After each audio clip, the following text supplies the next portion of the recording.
Morning light slid down the glass of Harrington Corporate Tower, turning it into a hard, shining wall above the street. Through the heavy doors walked a 12-year-old girl named Marina Hale, hugging a brown envelope to her chest like it might be taken from her at any second. Her backpack straps were worn. Her shoes were scuffed from the long walk across town. Her hands shook, but her feet did not stop. She had decided to return what she had found, and once Marina decided something, she tried her best to finish it. Inside, the air was cool and serious. A low buzz of phones, printers, and quiet conversations filled the lobby. People in sharp suits moved with purpose, glancing at Marina just long enough to wonder what a child was doing there, then moving on. A kid with a frayed backpack didn't belong in a tower of glass and money.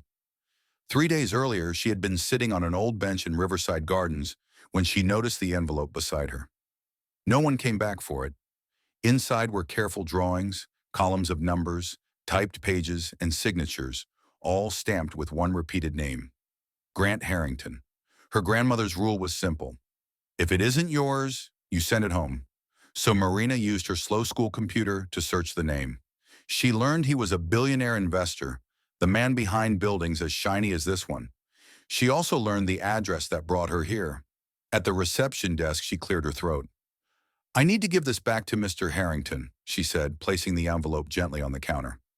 The receptionist looked her over, eyes moving from Marina's face to her tired shoes, then to the brown envelope.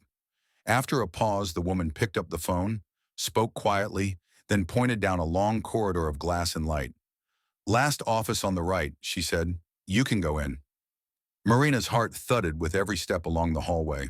Behind the glass, she saw people in meetings, pointing at screens and maps, building futures she would only ever see from the outside. Her world was small, but the envelope in her arms told her she had a reason to be here. At the end of the hall, she opened the door. Grant Harrington sat behind a wide desk, with the city skyline framed behind him. He looked almost exactly like the pictures she had seen online. Perfect suit, perfect hair, a confident half-smile that said he was used to being listened to. His assistant stood beside him with a tablet, already impatient. Marina stepped closer. "Mr. Harrington." He glanced up, eyebrows lifting. "Yes? Do we know you?" he asked, amused. "No," she said. "My name is Marina Hale. I found this." She placed the envelope on his desk with two careful hands. "On a bench by the river. Your name is on every page. I thought you should have it back." For a heartbeat, the office was quiet. Then Grant leaned back and laughed. It wasn't the loud, friendly kind of laugh. It was light, careless, the sound of someone convinced the situation was a joke aimed at him. "A bench," he repeated, "by the river. And you just walked in here with a stack of important papers for me. That's creative." He glanced at his assistant. "All right, sweetheart. Who sent you? Which competitor is trying this stunt?" "Nobody sent me," Marina said. "I just—" He cut her off with a wave. "Important documents do not lie around in parks," he said. "Someone is using you to waste my time." The word sweetheart stung more than she wanted it to. Still, Marina tried to explain. She told him about the park, the envelope, the long walk, the slow school computer, her grandmother's rule about lost things. But the more she spoke, the less he seemed to listen. His smile never fully faded. The more she explained, the smaller she felt.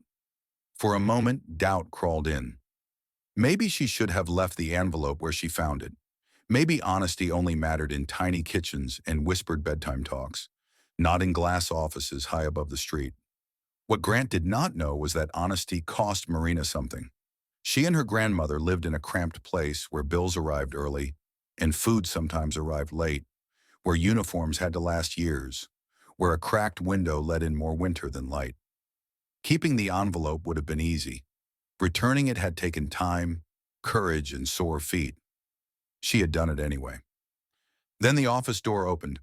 A thin older man stepped inside, leaning on a wooden cane. His hair was silver, his suit a little worn, his glasses sliding low on his nose. His name was Arthur Lynwood, a retired architect who still volunteered on the city's heritage projects.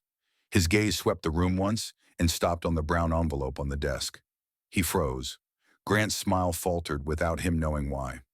Arthur crossed the room slowly, each tap of his cane sounding too loud in the quiet. He reached the desk, rested a trembling hand on the envelope, and turned to Marina. "Where did you get this?" he asked. She told the story again, shorter this time. The bench, the river, the search for a name, the long walk to this tower. Arthur listened without interrupting. When she finished, he let out a shaky breath. "These are my original drawings for the riverfront restoration," he said softly. "Months of work. I thought I had lost them for good the day my briefcase fell open on that bench." He turned to Grant, and disappointment settled into his features like a shadow. "This girl kept them safe," he said. "She carried them across the city to return them. And you laughed at her." Grant's polished confidence cracked. Color rose into his face. The office that had once felt completely under his control suddenly felt smaller, and he was not the one holding the most important thing in it. "Marina," he said quietly, "I misjudged you. I'm sorry." Arthur stepped to her side and rested a gentle hand on her shoulder. "You could have walked away," he said. "Most people would have. Instead, you chose what was right over what was easy. That tells me exactly who you are." He asked about her school, her life, her grandmother. Marina answered in small pieces, not looking for pity, just telling the truth. Arthur listened as though every detail mattered. Then he made a simple promise. "I'd like to help," he said. "Not with quick money, but with something that lasts. If you want it, I'll mentor you. I'll help with your education and show you how drawings like these become real places by the river. And I would be honored to meet the grandmother who raised you this way."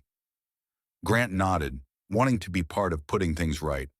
"And I'll support that," he said. "We'll make sure you have what you need for school and beyond. Let me show you my apology is more than words." Marina didn't know what to say. Her world had always been measured in bus rides, secondhand books, and her grandmother's quiet faith that small, honest choices still mattered. Today, that faith had carried her into a place she never expected to stand. When it was time to leave, Grant did something that made his staff stare through the glass. He walked her to the elevator himself. No phone in his hand, no assistant. Just a powerful man keeping pace with a girl who had reminded him what integrity looks like. Outside, the sun still bounced off the glass tower, but it felt less cold. Marina started the long walk home, hands empty, heart strangely full. She had done the right thing, even when she was doubted and laughed at. That single quiet choice had saved Arthur's work, softened a billionaire's heart, and opened a door in her own future she hadn't known was there. If Marina's story stays with you, stay close to Wayne's stories. Like, share, and subscribe if you believe small, honest actions still matter. And tell us in the comments about a time you chose what was right over what was easy.